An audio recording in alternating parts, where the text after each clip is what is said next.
तरीही आले नाही आहेत. आधिरा, तुला माहिती आहे का, हे सगळं माणसाला लागतं. साम दाम दंड आणि भेद तू सगळं करून बघितलं, पण महादेव हे खूप छान देव आहेत. त्यांना भोळी भक्ती आवडते. त्यांना हे सगळं देखावा नाही आवडत, त्यांना भोळा भाव आवडतो. त्यामुळे आता काय कर, बघ, सत्य आहे ना, तुला शिंक आली म्हणजे सत्य आहे. ह्या महादेवांना फक्त प्रेम आवडतं आणि आपली खरी श्रद्धा आवडते. आता तू मनापासून विनंती कर, हात जोड महादेवाला, कान पकड, मी चुकले म्हणा, सॉरी, मला माफ करा.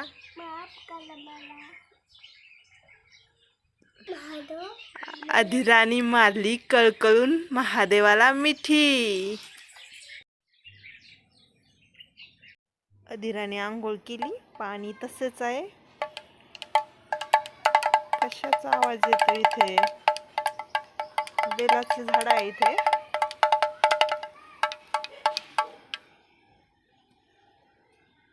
बेलाचे झाड, इथूनच आवाज येतोय.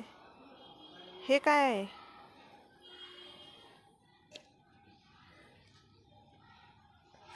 रुद्राक्ष. आणि आत्ता जो आवाज येत होता तो डमरूचा आवाज होता. रुद्राक्ष हे सगळे महादेवाचे येण्याचेच संकेत असावेत.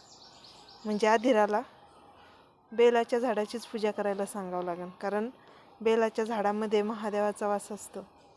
महादेवाला अतिप्रिय आहे बेल.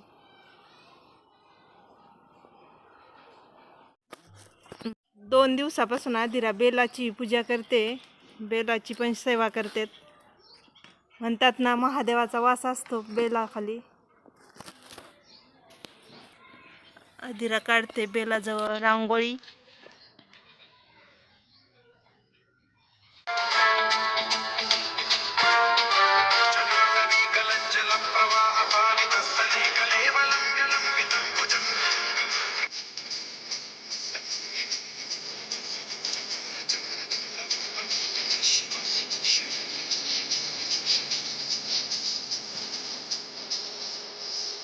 महादेव, 2 दिवस झाले अधिरा उपाशी आहे. तुम्ही तिचं म्हणणं ऐकणार नाही का? कवर उपाशी ठेवणार आहे तुमच्या लेकराला? तुम्हीच सांगा आता. वाट पाहते अधिरा, या ना.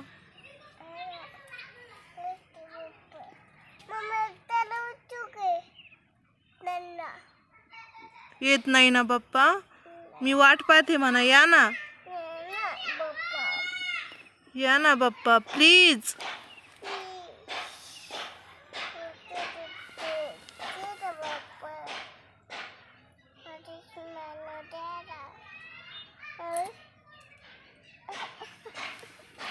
नका नाराज करू महादेव, या आता.